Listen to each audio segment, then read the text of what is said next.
to Gulf Shores City Council Work Session Meeting, June 16th. Thank you for being patient, and we got everybody here.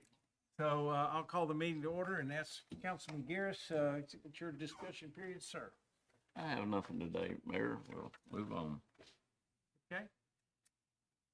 Reminding everyone here, this is your opportunity to ask questions about anything we're talking about. Just make any statement you want to make about these things, so please feel free to raise your hand. I'll call on you. So, thank you. Okay, Toby, excuse me, go ahead. Oh, you're fine. Good afternoon, Mayor and Council.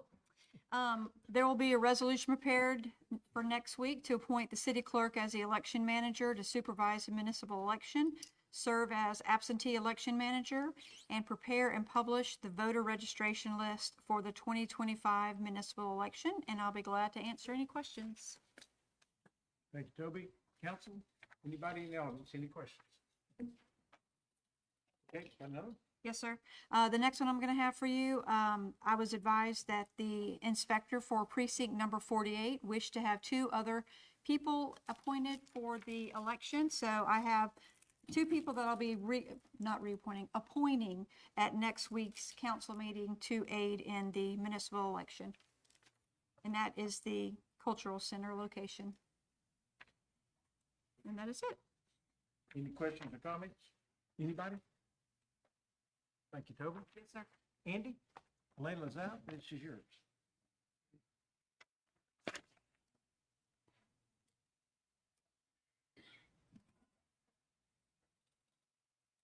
Yes, sir. I have several lease agreements for existing small cell wireless facilities that are requesting to be approved by the city council. So Chapter 7, Article 9 of the Wireless Telecommunications Facilities Siting or regulations that are located in the Code of Ordinances requires a recurring $270 annual fee per node that are located in public or city public rights of way. So AT&T has worked with the city and the city's attorney to come up with a lease agreement for 6 existing small cell facilities located in city public rights of way. And so we are requesting that the city council approve these lease agreements. The locations of the existing small cell facilities are located there on the screen. We have had Matt McDonald, the city attorney, review the lease agreement, and it is ready for approval by the city council. And I'll be happy to answer any questions. Andy, did you say AT&T were putting that up? Is that a transmitter for all services or just for AT&T? These are just for AT&T. There are other small cell facilities located in the city that are for Verizon, and it's my understanding that those are probably going to come to you in a separate committee of the whole meeting at a later date. Similarly looking type of thing? Yes, sir. Any council, any other questions or comments? Andy, are all these existing, and these are renewal agreements? These are all existing, yes, sir. Okay. And this lease agreement does not apply to any small cell facilities on private property or within like Highway 59 or Highway 182 because that's owned and operated by Alabama Department of Transportation. Before we renew, could we have someone inspect them and just make sure that they're in good order and aesthetically pleasing and there's no upgrades or maintenance to be done to them? Yes, sir. You anticipate that we'll have this information back to us to vote on next Monday? Yes, sir. I can go out there and inspect every one of these Okay. pretty easily. Just didn't know, there's a lot of stuff. I didn't know how big a job that really was. Audience, anybody, any questions or comments? Andy, thank you. You got one more? Yes, sir. The next item that I have is a conditional use permit request from Heba's Sing Play Dance.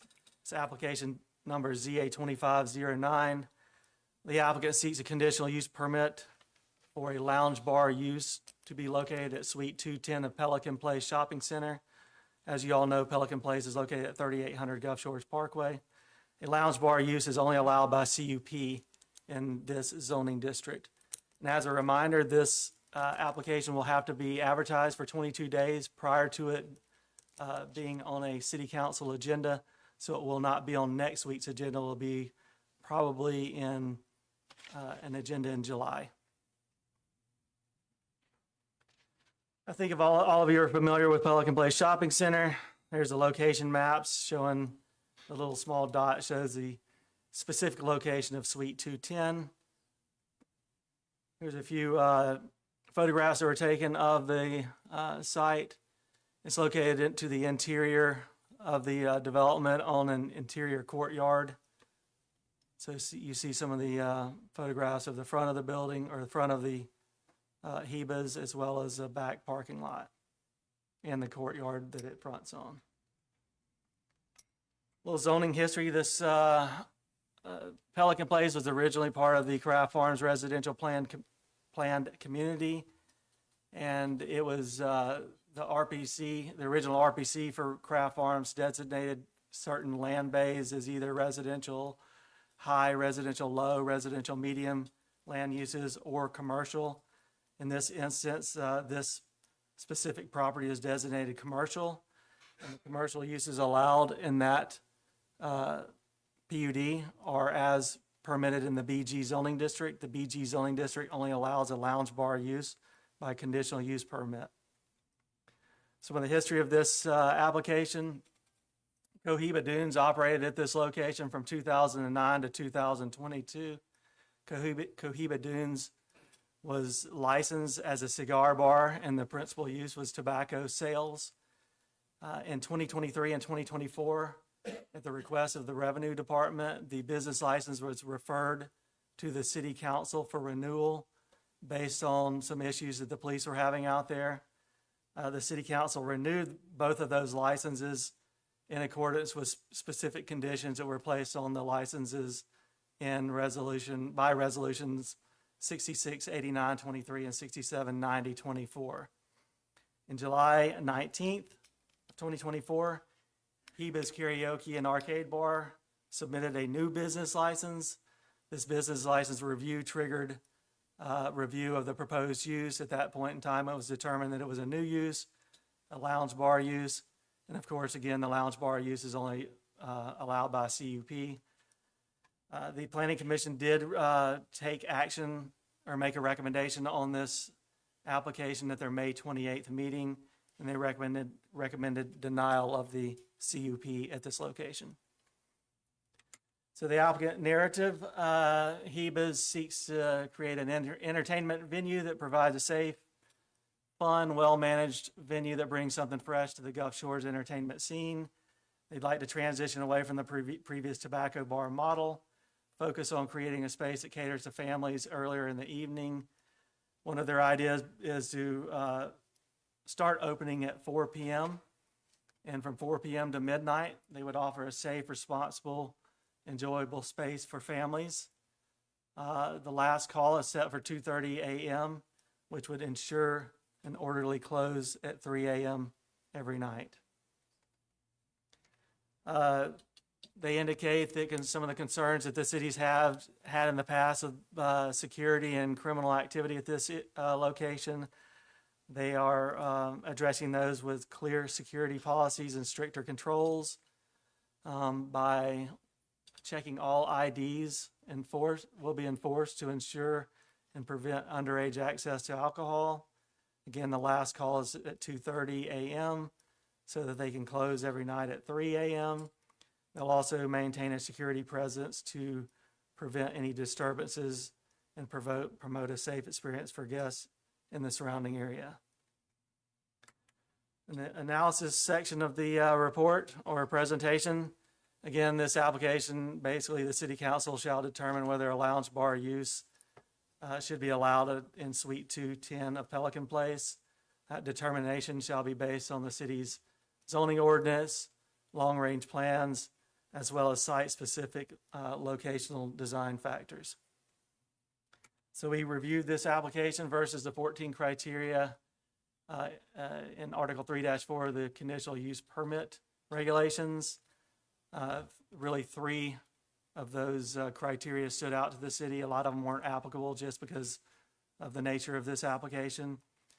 So again, is this proposed use in accordance with the applicable requirements of the zoning ordinance? The lounge bar use is only allowed by conditional use permit in the BG zoning district. Conditional use permit allows the city council to approve an application, deny an application, or approve an application with special conditions specific to the request. Pelican Place was originally approved as a lifestyle center with retail and restaurant uses. Is the proposed use compatible with the goals and stated plans of the city and other governmental agencies for the area? We reviewed Vision 2025 and the land use plan. As you know, both of those documents encourage Gulf Shores to become a family-centric, small town, safe small town with a family-friendly atmosphere. City staff does not believe that a bar or lounge bar use that remains open until 3 a.m. supports the stated goals of the city.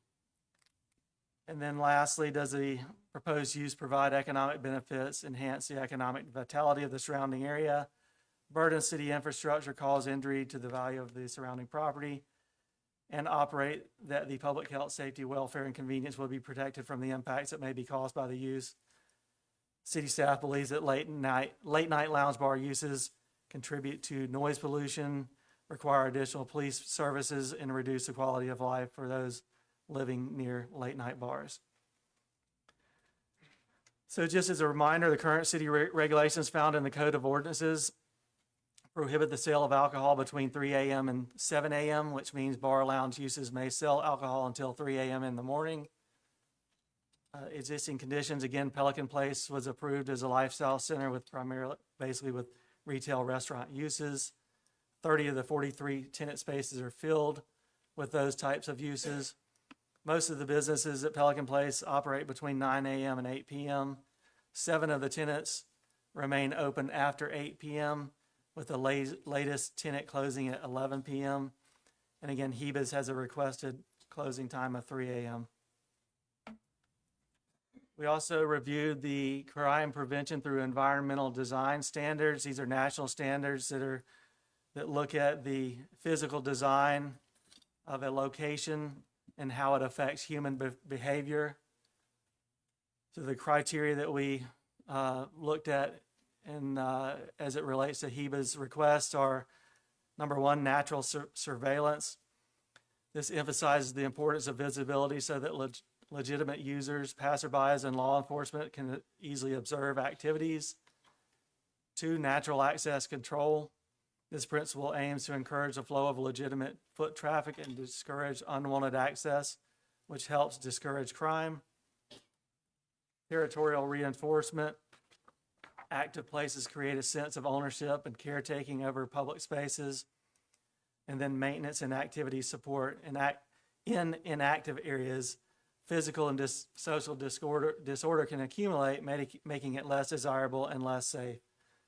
Basically, in a nutshell, the CEPTED guidelines encourage or that the more active a place is, the less crime that will occur in that place, because you got a lot of eyes on the street or on the area, so that if something does occur, they can contact. Number one, they could contact the individuals who are acting out and tell them to stop, or they can contact, like the Pelican Place management or the police. So as the CEPTED design standards relate to the proposal, again, Hebes is located at Suite 210, which is interior to the development and has limited natural surveillance and territorial reinforcement.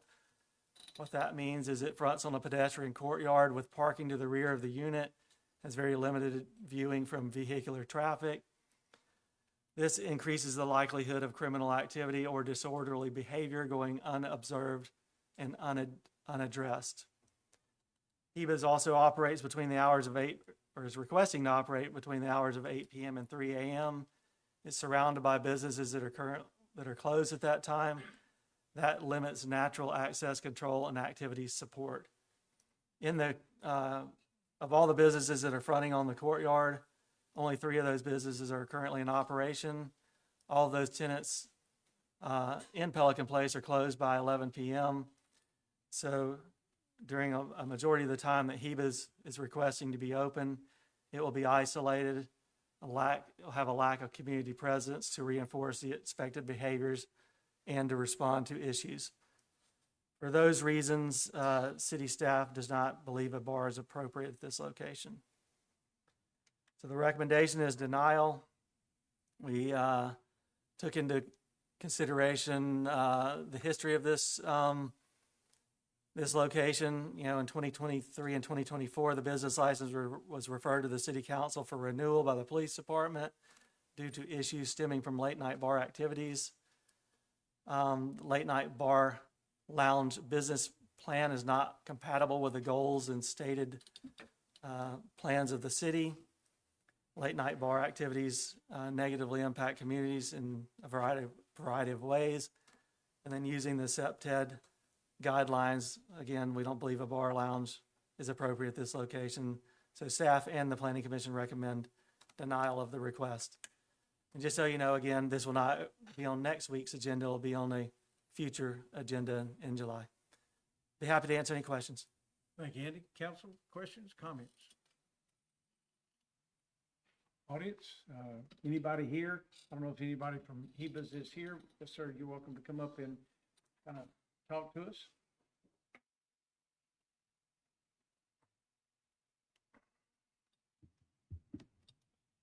My name is Kevin. I am one of the current owners, and then I've been a part of the leadership for Hebas since June, July of 2024.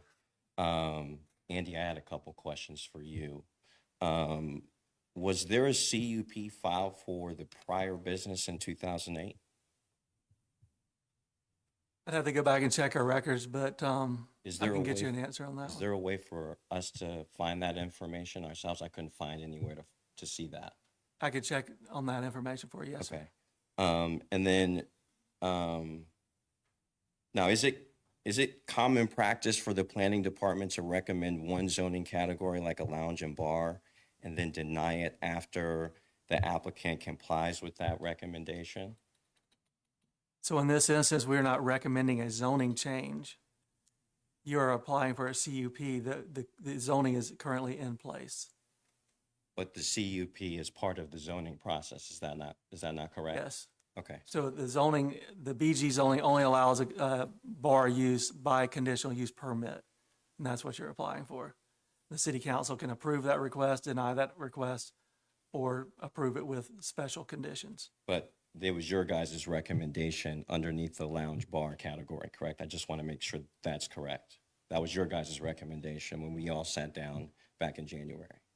The use is classified as a lounge bar use. Right, that was your guys' recommendation underneath the lounge bar category. That's what correct? the use is classified as, Okay, yes. I just wanted to make sure. Now, you referenced the SEPTED, which was, as you said, the crime prevention through environmental design, and said that a lounge/bar use is not appropriate in this location. Has that standard ever been applied to other businesses in Pelican Place before? To my knowledge, this is the first conditional use permit application that's been applied for in Pelican Place. So the remainder of the uses were by right, and no one had to go through the conditional use permit process. So is SEPTED only applied during a CUP? So in this instance, because of the request, we applied the SEPTED standards because of the request for a bar lounge use. But is that only applied during a CUP? It's only applied at this one, yes. Okay. I mean, I can't recall it being applied in any other instances, but again, I can't recall another CUP for a request such as this. Okay. Now, you stated that our lounge/bar concept isn't compatible with Gulf Shores' identity as a family-friendly community. Can you explain why other bars and late-night venues in Gulf Shores, some of which operate directly on public-facing corridors, why they don't receive the same pushback? We haven't analyzed those. I mean, they're not before us with a CUP application tonight, so. Okay. And again, some of those could be by right. I don't know. I'd have to look at other, they may be zoned differently, which some of them in the beach area would be zoned differently, so. Now, you also mentioned that late night bars negatively impact communities in a variety of ways. Is there anything that you can specify exactly how Heba's has negatively impacted the community since June of 2024, June/July, since I was over leadership?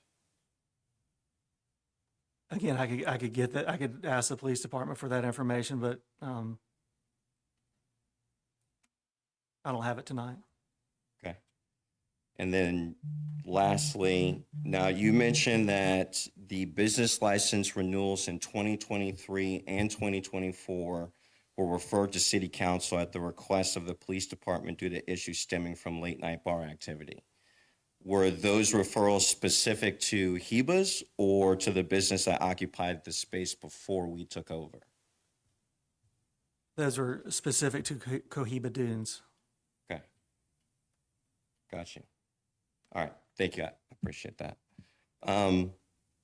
Now, as you said on that May 28th meeting, when the CUP was denied, I think one of the things that was said was this recommendation is based on public safety concerns raised during the operation of the previous business.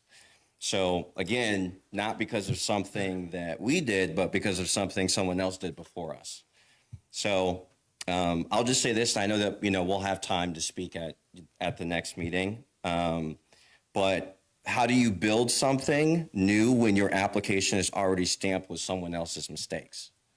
We've been told this doesn't fit a family-friendly community.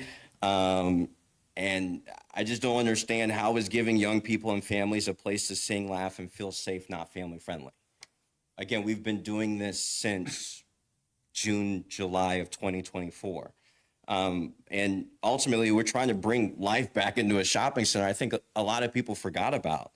We think Pelican Place has the potential to be a one-of-a-kind entertainment district for Gulf Shores before the bridge and coming into Gulf Shores. We've invested $75,000 into this to make it a safe, welcoming entertainment venue. We've turned a team of 4 or 5 into a team of 12.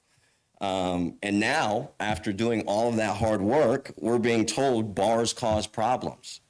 But no one has been able to point to a single incident from our business due to something we did incorrect or that was our fault since June or July of 2024. Not one. So at this point, as we go into this next meeting, I would just say, ask yourselves, what are we really being judged on? Because it's starting to feel like it's not our conduct. It's starting to feel like it's not our performance. It's not our effort. And to be honest, it's not even the facts, right? Because with all due respect, it's difficult to ignore that the same location was allowed to operate as a cigar bar for over a decade, with city council renewing its license even after police concerns were raised. But now that the business is under leadership by a young Black entrepreneur and is member managed by a young woman entrepreneur, now there's a problem. We've proactively met every single compliance requirement that you guys thrown our way. And to be honest, we've turned this bar into one of the top rated bars in Gulf Shores. And that's proven on Google. You can look it up yourself. So, if we could do everything right, we can check every box, we can follow every single rule that you guys throw our way, and also fix every single issue,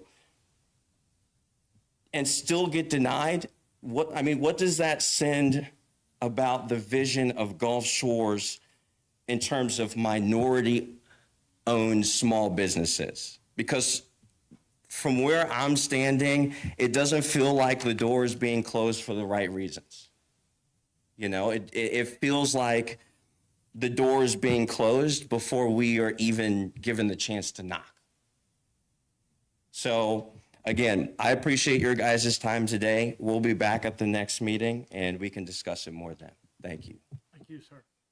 Mayor, if I could make a few comments, maybe shed a little light on the planning commission's reaction to the application. And first, I'd like to comment on the business model that's presented with the late night hours and the lounge business is why staff recommended that you go under this type model for the CUP. That's what the category that it fits in. So our task at the Planning Commission was really to look at the site-specific location within the shopping center. Not that zoning district, but because of that zoning district, the late-night bar lounge model's not allowed by right. So we look specifically at the location and understanding that it is designed and modeled to continue as a late-night bar. Our determination, our concerns were, one, that there was a long history of unlawful activity at that location, regardless of the operator. But because of its physical characteristics with the parking in the back and the main entrance coming from the back, you know, the majority of the problems that we have with unlawful activity were after 1, and they were in that back area of that parking lot, which was really hard to police. So here again, we're looking at the specific location, the characteristics of the location. Our criteria in the CUP that says, here's our 14 criteria we need to look at to understand the impacts to the community and is this suitable or not, are, yes, they're general as far as negative impacts to the community and should bars, lounges be allowed in the community at all. But the Planning Commission applied it again to that physical location. We didn't look citywide. We didn't have to look citywide. We looked at that location. The proximity of that back courtyard area, that back parking lot to the residential communities behind it, we have had some complaints from late night noise coming from that parking lot into the residential community. So here again, we're back to the characteristics of the surrounding area. And so, you know, we looked at that location, hours.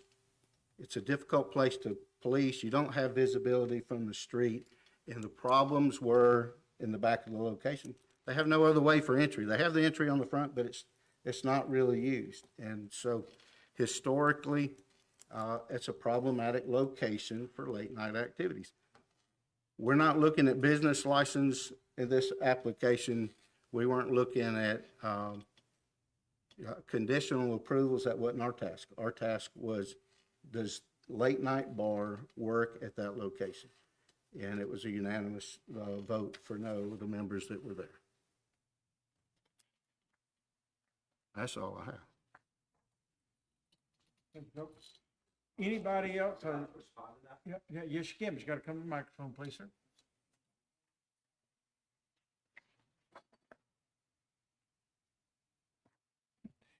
So I think you're bringing up numbers 4, 8, 9, and 11, correct? Part of the CUP application?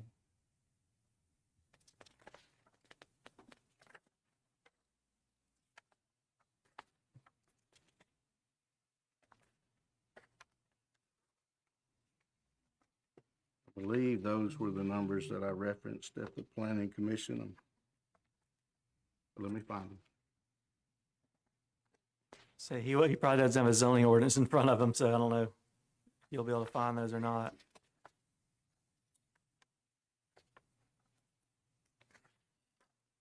I just wanted to make sure I don't that have, that's not in my package. I just wanted to make sure that that's what you're referencing. Well, I Because can't tell you you brought that. it up, as you said in the planning commission meeting as well. I cannot verify those specific numbers because I do not have that in front of me. But Okay, I understand. You heard what I said at the Planning Commission. I think Yeah. I repeated the same concerns. So you can allocate a number to them. What numbers did you state, Kevin? I think it's 4, 8, 9, and 11. Thank you. So with 4, 8, 9, and 11, those weren't told to us or mentioned to us in terms of things that we should be on the lookout for prior to the CUP application. And when I think it was even said earlier, there were things that we were told did not apply. It was not said what numbers didn't apply, but now to know that 4, 8, 9, and 11 applied, I mean, that would have been nice to know when we put in our business plan. Also, I think that you made a comment about the front door is not used. Per the resolution that the city set, the back door has to be closed at 10 p.m. And we have followed with that since June and July of 2024. So the front door gets used all the time. The only time that the back door or that the front door is maybe not used as much is when that back door is open, but still that front door is used all the time.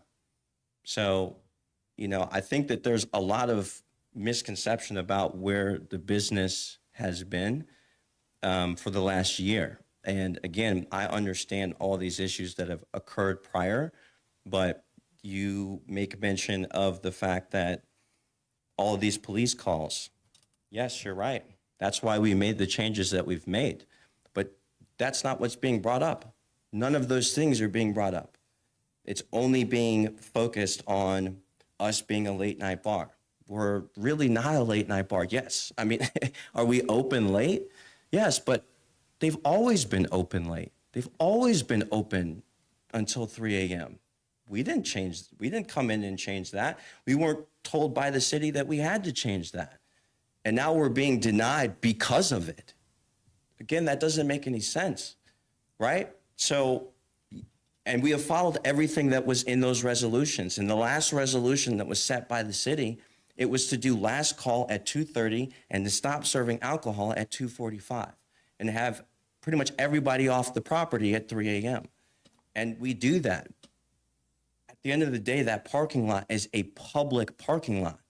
You're absolutely right. We can't police it, but we're more than happy to have a conversation with Pelican Place about it. Our security goes out there, especially on Fridays and Saturdays when we have a lot of people there, and they stay out there until everybody is pretty much gone. They don't have to do that. We pay them extra to do that.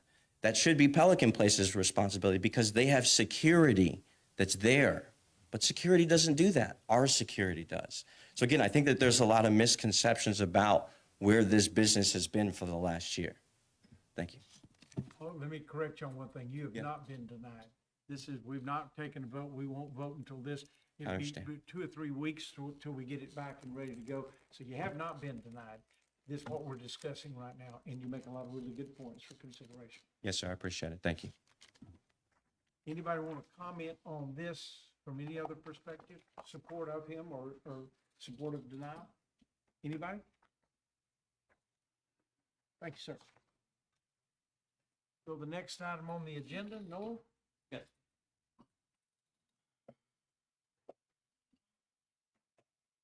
So tonight before you, we have 3 items. The first item is award a bid to Vulcan Signs, which is our various traffic signs, parts, and accessories, like our street signs and stop signs, speed limit signs, all that, with all the parts that goes with it. But to Vulcan Signs, an amount not to exceed $47,000, and we open bids in May, and they're our lowest bidder, and we're just recommending for approval to use Vulcan Signs. Thank you, Noel. Council, any questions or comments? Audience, anybody? Okay, next. All right, so our next item we have before you is we went out for RFP, and this for roadway assessment services. And I'm sorry, I have a presentation. And so this is to conduct a roadway assessment pavement analysis in the amount not to exceed $318,714. This essentially what this is an as-built throughout the entire city of all of our roadways, our sidewalks, all of our signage, utilities, everything within the right-of-way. And so this will span over 2 budget cycles. We have 2 phases, and the first phase of this, they'll just grade and locate all of the curb and gutters throughout the city, the pavement markings, the striping, of course, all the signage, the drainage basins, manholes, hydrants, street lights. And so it says a 5-year plan, but technically it's a 10-year plan to be able to have. They'll go and grade all throughout the city or asphalt and just to be able to categorize as where we are with our roadway paving to date, to be able to say what roads need to be paved in the future. And so then in phase two, spanning to our next budget year, we'll have a sidewalk inventory, our ADA ramp inventory, just to be able to make sure that all of our sidewalk ramps that come up to meet streets meet ADA standards. And so then assessing all of our sidewalks, see what's been damaged, to be able, so we can just go in the future, be able to say, okay, we have this amount of asphalt or concrete sidewalks that are damaged, that needs to be replaced. It's a very good budgeting tool. And this is something that we can be able to put in our program, OpenGov, or asset management, to be able to track all of what we're doing. So it's kind of the van that they go through to be able to grade all the roadways and all of our striping throughout the city. And so we're just asking for an approval to be able to accept this RFP and to be able to utilize RAS to be able to move forward with them. Any questions? Thank you, Noel. Council. Yeah, Noah, will you expand? Go ahead. No, these people are gonna go around the entire city and tell us what we're lacking and what shape everything is in? Yes, sir. And give us a 5-year plan, what we need to shoot for? It's a 10-year plan. It's really 10-year difficult plan, to be able to do all this in 5 years of all of it. We have 91 miles of just asphalt roadways, and so way more than that in sidewalks. But it will give us a plan to be able to address all of our infrastructure for our needs and repairs. Will you expand on the technical term that you use, grading? And Yes. why this is different than our guys riding around town looking at, when we can see cracked sidewalks and we can see that kind of stuff and this busted up curb and what needs to be repaired, but what's the difference between that and this professional grading term, and what do we get out of that that'll help us? So this company will go through, and so then they'll, not radioactive, but they'll just, to be able to penetrate, to be able to see how much life is left in every single street. And then anticipate and say, okay, if you don't replace this road in 3 years, then you're probably it's going to cost more money if you don't replace it, because you're going to have to tear up the entire road to be able to rebuild it. So if you go ahead and address, if it were seal coat cracking, that's one of the options. Or just, okay, well, this road definitely is going to need a mill and an overlay to be able to last it another 5 more years. So this is a balance of all of our roadways throughout the city. Yes, we can be able to see it, but then this is a lot more technical to be able to, for roadway infrastructure, to be able for planning in the future. Well, it sounds like a lot of money to pay somebody to build that model for us, but a deeper look into the real condition will help us prioritize Yes, sir. Mhm. when we spend money on what roads. And if we spend 100,000 today, if we wait 3 years, we spend 500,000. So helping us prioritize where we spend that annual budget that's allocated to roadway repairs and resurfacing. And that goes into another, the roadway is part of it, then the sidewalks, but then also the signage. I mean, we're looking at for Vulcan signs, but, just the reflectivity of all the signs. So if it doesn't get hit or damaged in a wreck, it's really hard to get it replaced. So it's just a full inventory of all of our assets within the right of way. So it's a good tool to be able to have in our toolbox. Basically, they're using the ground radar, the thicknesses, Sorry, that's sort of what I was trying. where the Yes, cracks go and all that stuff, Mhm. the layers of it. correct. No, can you go back to the slide there? Just out of curiosity, go back and yeah, what is on the signs and support? What is MUTCD? I was just, MUTCD, that's the signage. Jenny, help me out on this. Municipal, it says for the signage. Sorry. Manual of Uniform Traffic Control Yes. Devices. oh, okay, all right, it's just, There's a book on that about wherever you said where all the I'm signage, sure the other people were marking. looking at that, wondering what that was, as I It- was, it- so I figured I'd bring it up and, I'm glad you did. okay. I A big won't- book of engineering, standards for roads and Yes. That's with all the striping that you're gonna see on the road. It's other than signage, it's striping as well. No, I had a question. I read that entire application. It was quite a lot to read. Yeah. Forgive me not remembering, this does not include Aldott roads, is that correct? No, sir. This is not This is 182, all city 50. streets. These are all the streets that we are responsible for. I thought so. Thank you. Anybody in the audience, any questions or comments?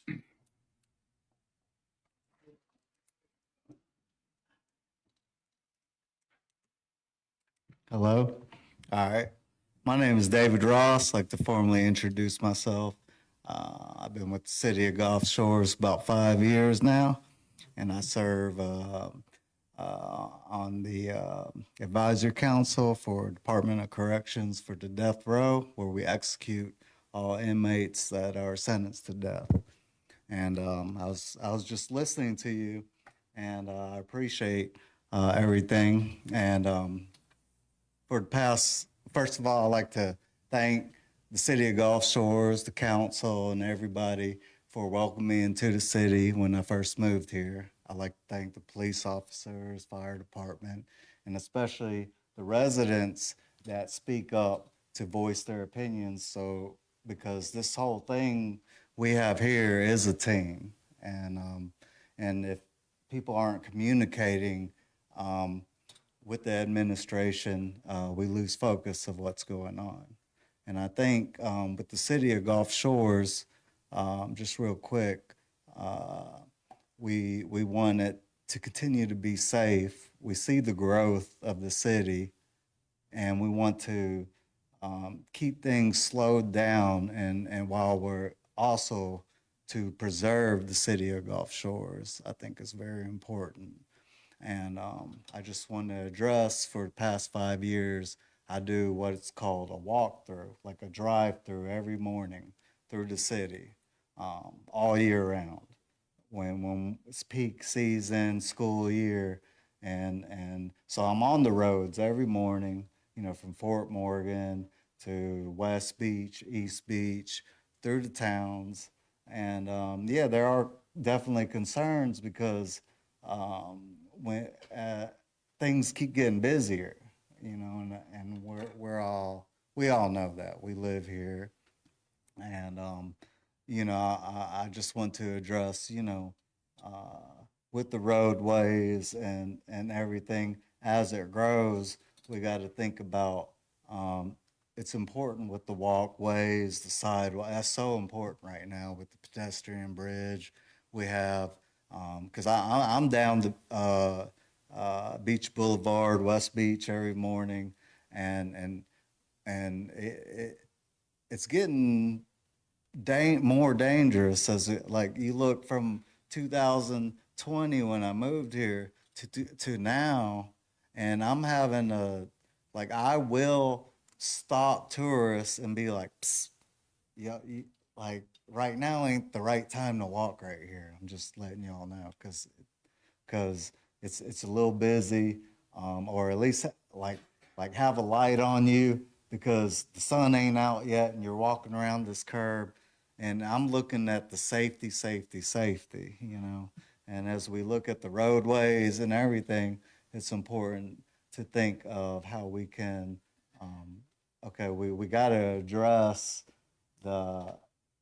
we want to save money, obviously, but also we want to address how everything's growing so fast, and we want to slow everything down.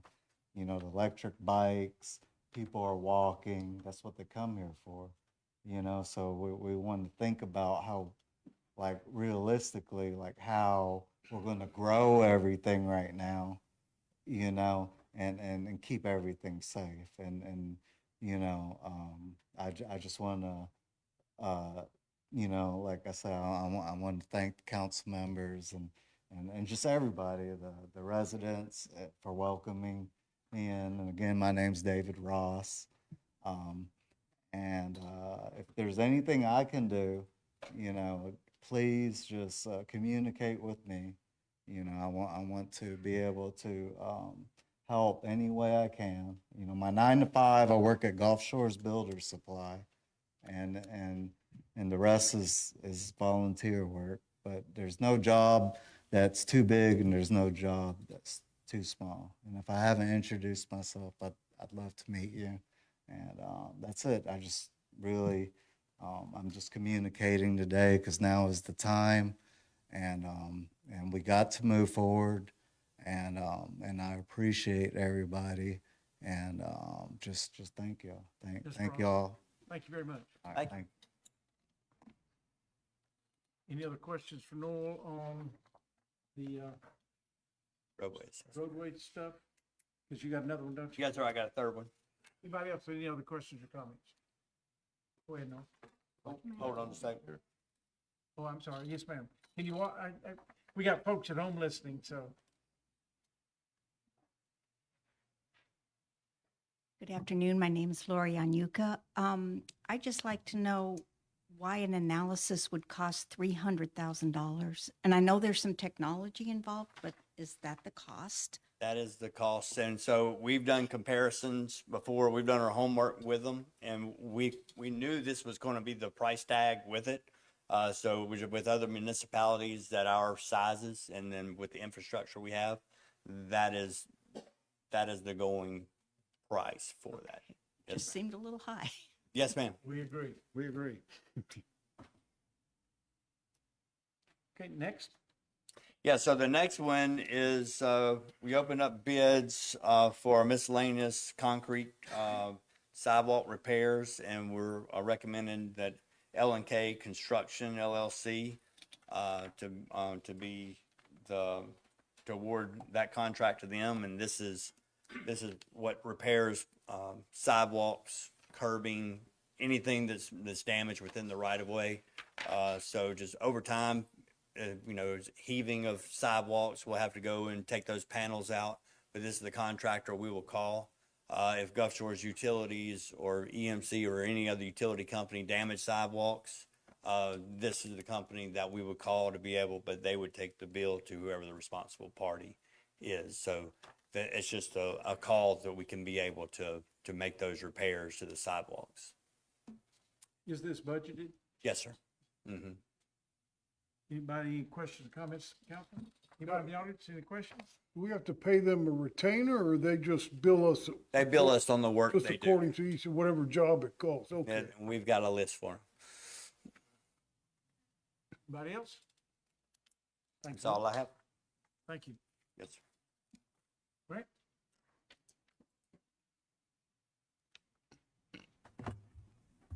Good afternoon. So I'm here tonight to present, which will end up being two different resolutions for your consideration next Monday, and it has to do with our resurfacing of the hard surface tennis courts at Sims Park.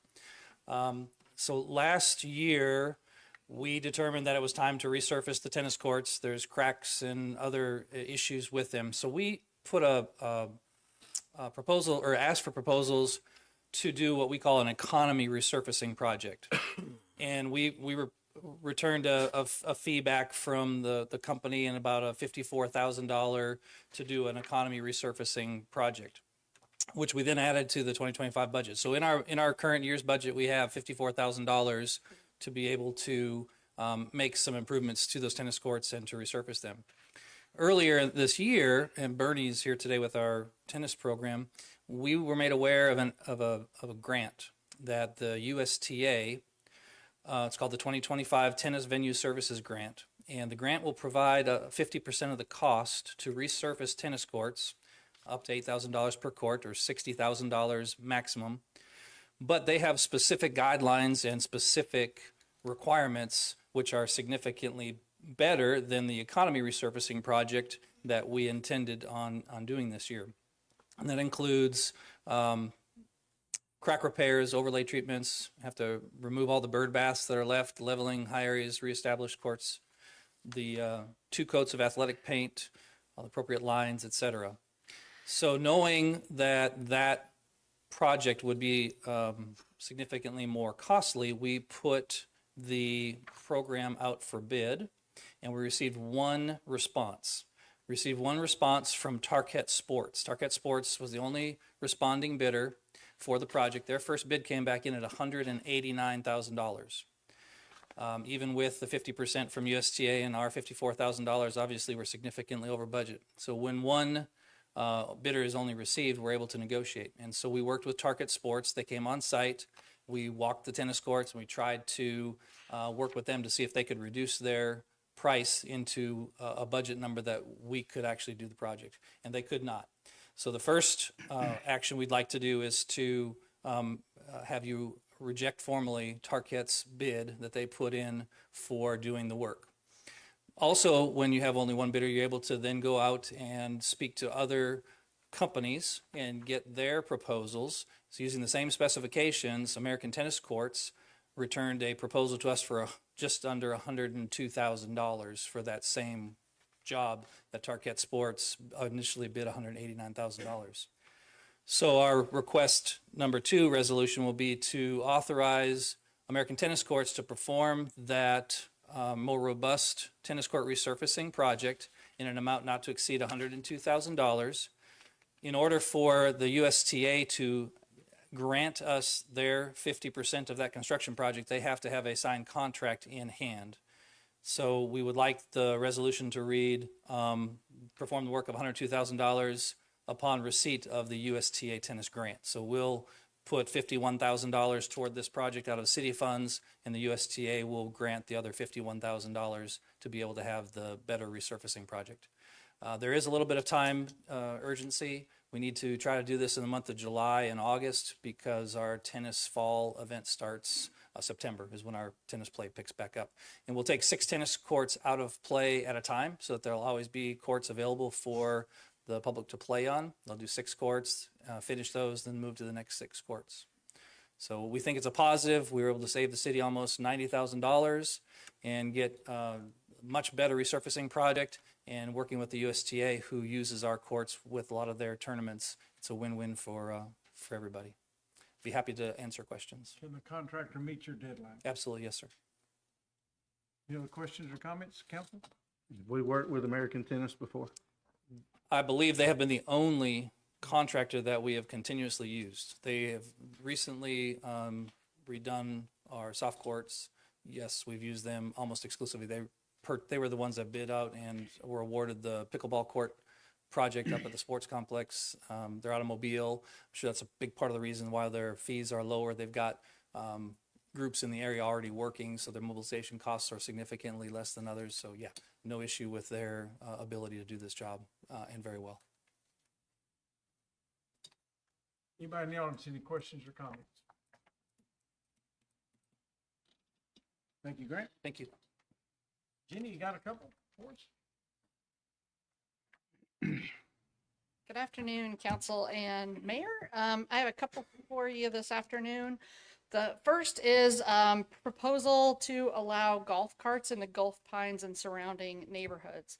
So this is sort of a continuation of a discussion we had earlier this month. In May, we hired Jacobs Engineering to complete a traffic analysis of the Gulf Pines neighborhood now that the pedestrian bridge detour is in place. And one of the next steps of that is to evaluate the allowing golf carts in the Gulf Pines neighborhood. So ultimately, our goal is to provide connectivity throughout the Gulf Pines neighborhood and Meyer Park, under Highway 59, to the Gulf Shores School Complex, and to the newly opened Gulf Coast Center for Ecotourism and Sustainability. So we coordinated internally with other departments, Public Works, PD, Gulf Shores City Schools as well, and now we have come to you with a proposal to amend the Code of Ordinances to allow golf carts in the Gulf Pines neighborhood, as shown on this map. You can see that the yellow streets on here are where we currently allow golf carts, and the blue highlighted streets would be the proposal to allow new golf carts. This includes connections under Highway 59 on 24th as well as 22nd. It also includes widening the trail connection on East 5th Avenue between 21st Avenue and Dolphin to allow golf carts and pedestrians and bicycles safely on that one block of trail corridor, which will then provide connectivity down to the school. So with this, of course, golf carts have to be permitted per the ordinance that would stay in effect, and we would install appropriate signage to allow this. Happy to answer any questions. Thank you, Jenny. Council, any questions or comments? Anybody in the audience? Anything? Yes, sir. Can you set the microphone, please? My name's Ray Moore, and I'd like to encourage the city council to approve this. This is a good thing, letting our city become more golf cart friendly. It takes cars off the road. And on that same token, talking about golf carts, I live in Aventura. And if there's any way we could cross 59, that would let us get into the shopping centers over there with the Publix, the Target, restaurants. It would be a good thing. I think, in my opinion, a real good thing. That would also, if you cross 59, that would let Craft Farms people that have golf carts already come across, come through Aventura. And if y'all would give us access on Old Plash Island Road going into the Sportsplex, we could go watch our kids play baseball, football, a family deal. You get on your golf cart, you go out. It's a good thing, in my opinion, for y'all letting us, making it more accessible to golf carts, bicycles, and pedestrians. But I'd just like to encourage y'all to approve that and actually think about allowing us to cross Highway 59. We will be looking at golf cart opportunities throughout the city where it makes sense and where we can feel safely and our police department's involved, or how we can do that. And we can cross 59 at civilized intersections. We can do that. We got to sign it that way and get that. But yes, we're working on this. Has been in the works for quite a while. It's been delayed because of the pedestrian bridge and all the repairs that are happening on Second in the detour. But we're here and we'll be looking at others too. So, and you're on the list. And that the speed limit on both sides of that road is already 25 to start with. There is a problem going into the Sportsplex. There is access there that you can walk through, just not get a golf cart through. But I do appreciate y'all looking at that, and I think it's a good thing. Yeah, thank you. Thank you. Anybody else got any questions or comments on golf carts over in Gulf Pines? Yes, sir. Hi, good evening, ladies and gentlemen. My name is Mark Herbston. I also live in the Aventura subdivision, and I guess I just wanted to concur with what he said. I'd enjoy to be able to have a golf cart to go right through. I do a lot of my shopping off the island, so it would be nice to kind of be able to just come across, do my shopping at Publix, get my burgers at Blues, and come on back in a golf cart or whatever without having to get into a vehicle or walk, because it's quite a ways to walk. But otherwise, I just wanted to concur with that gentleman said. Have a Thank you, good sir. evening. Thank you. Anybody else? Jenny, got another one? I do. So as we're looking to allow golf carts in this area and really analyzing this intersection where the Ped Bridge is going, part of that includes that in 2024, a portion of that road was given to the city from AlDOT. So that's the portion from East 22nd to East 4th Street. And that was converted to a city street as part of that Ped Bridge project. And with the new Ped Bridge, the intersection of 2nd Street and East Canal Drive has been permanently closed and converted into a pedestrian-centric activity area with the new Ped Bridge. So because of this, we really wanted to look at the speed limit along East Canal Drive. Currently, that speed limit is 45 along the entire roadway. But with that being a dead end and a terminus at the Ped Bridge, and encouraging, really multimodal transportation in this area and a really family-friendly centered atmosphere, we are proposing to lower the speed limit between 3rd and 4th Street to 35 miles an hour. That's shown here with the orange line. And then from 3rd Street to the terminus at the new pedestrian bridge, lowering that speed limit to 25. That also in turn coincides with the golf carts, because golf carts would be allowed on these blue lines up 3rd Street, and then they would be able to turn left and go over to that terminus at the Ped Bridge. Happy to answer any questions. Thank you, Jenny. Council, any questions or comments? Jenny, is the current neighborhood over there 25 miles an hour now? The roadways in the current neighborhood are 25, yes. Anybody in the audience, questions, comments?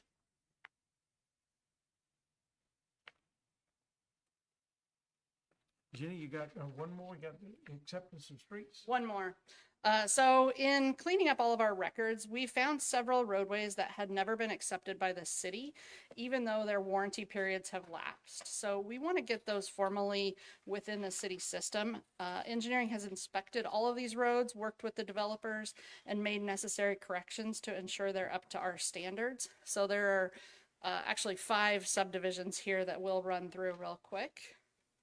The first being Callaway North. Holland Street was constructed in 2022, with the final plat being recorded June 14th of 2022. So we recently re-inspected the right-of-way improvements, found them to be in satisfactory condition. The development has met both of the 24-month waiting period and has more than 50% lot build out. So we would recommend taking that street over. Next up, Cypress Bend Drive was actually constructed in 2007 and 2008 as part of the Colonial Properties Commercial Park. The city originally accepted a maintenance guarantee on May 21st of 2007 in the amount of $55,476.18.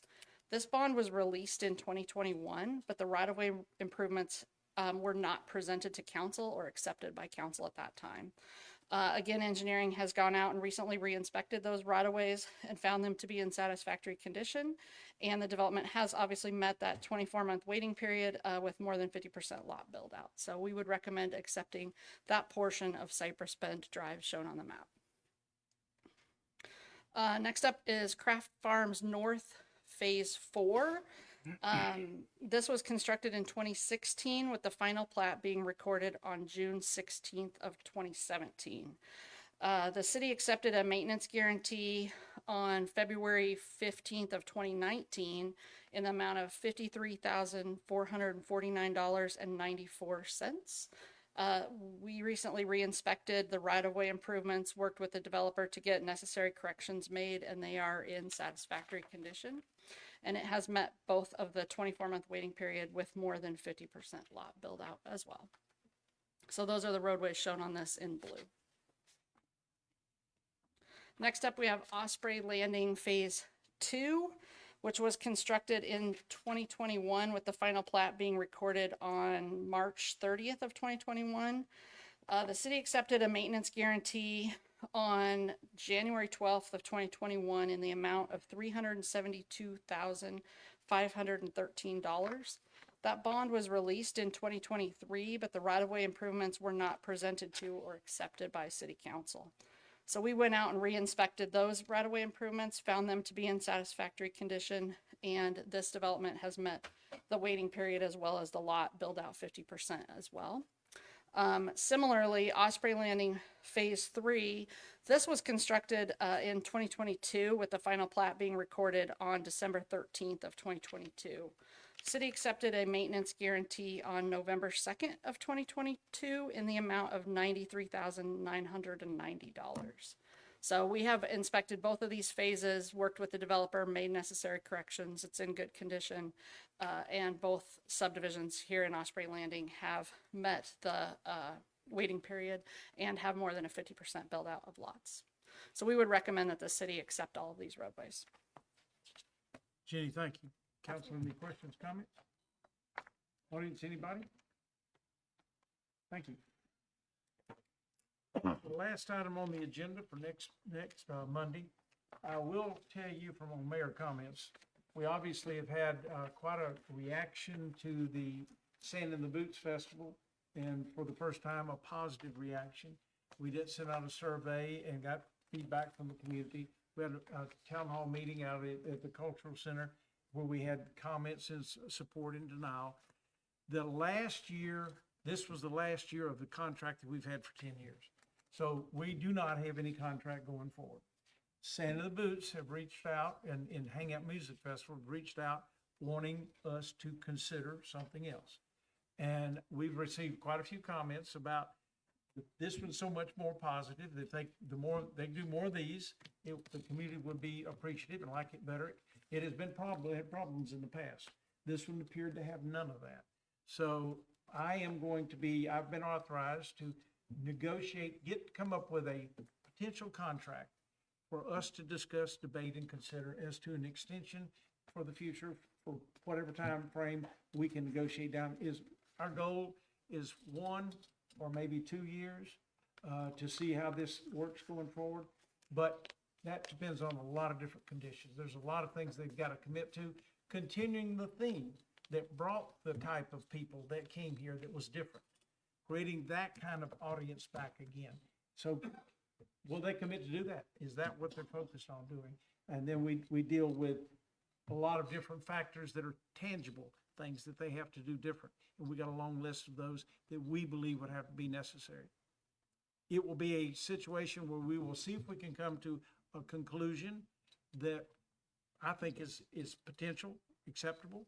It'll be presented at a meeting where you can give input, and then we will then have the opportunity to debate and vote as to whether we do it or not. So it's just to know that we're doing a little research, and that the meeting that we had the other night was overwhelmingly positive, and that was businesses, and it was a lot of employees of the businesses, and there were some local folks that really did not like that they didn't have access to the public beach. So we're working on some conditions to create more beach access, a lot of situations potentially to consider, but we don't know that yet. But we know that if we don't at least ask, it's gone.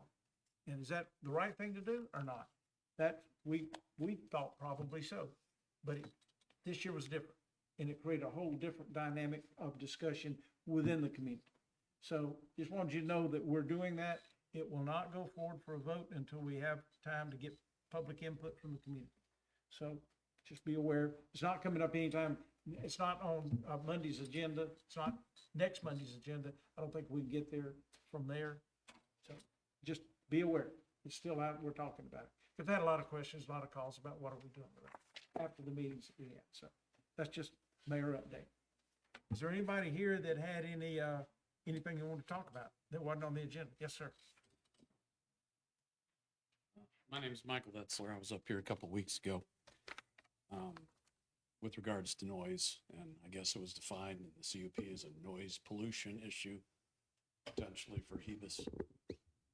I'm still calling police, and they've responded, come out, and made some visits, but I can still hear music inside my house at a half a mile out, so we don't have what noise pollution is defined as. Just curious, is anyone working on getting something concrete in the sand, if you will, to go? Noise pollution is defined as you can hear it from and after whatever hours, et cetera. You made reference to the decibel meters and being able to get things that work. That would be something enforceable. We are working to find some of those and make sure that we believe they're appropriate to put in place, that are valued, that are calibrated to where they are accurate. So we've got some consistent way to measure sound, what's good, what's bad. Yes, sir. Okay, I just want to make sure that the first step in that is finding a decibel meter that we believe is calibrated to the point that we can count on it. Okay. OB's had them for a couple of years, so you may want to ask whatever they've used, their comfort level with it. We will do that. Appreciate it. Thank you. We've also looked at some other ordinances that other cities have implemented as well, and are analyzing those as well to see how we can adopt best practices from other cities and And I'm not adopt them. trying to rush anything past anybody. I just Yeah. want to make sure it's No, like, it's a great- okay, I brought it up, but And that's also part of this negotiation with the Hangout Music Festival, if that's gonna happen again. It is not acceptable to have noise going a mile into our city. Okay. We gotta do better than that, redirecting some of the speakers you mentioned, some other way of managing and modifying the sound.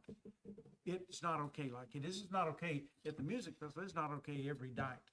yeah, it's Yes, it is. We recognize it. it's 7 days a week for 3 or 4 months at a time. Thank you, Appreciate your gentlemen. comments. And thanks for coming back. Anybody else? Yes, sir. The appointment for Tell- election officers. Tell us who you are, so the people. My at name home- is Lucas Berger, and I was just wondering about the appointment of election officers. I think I misheard her. She said she was appointing two.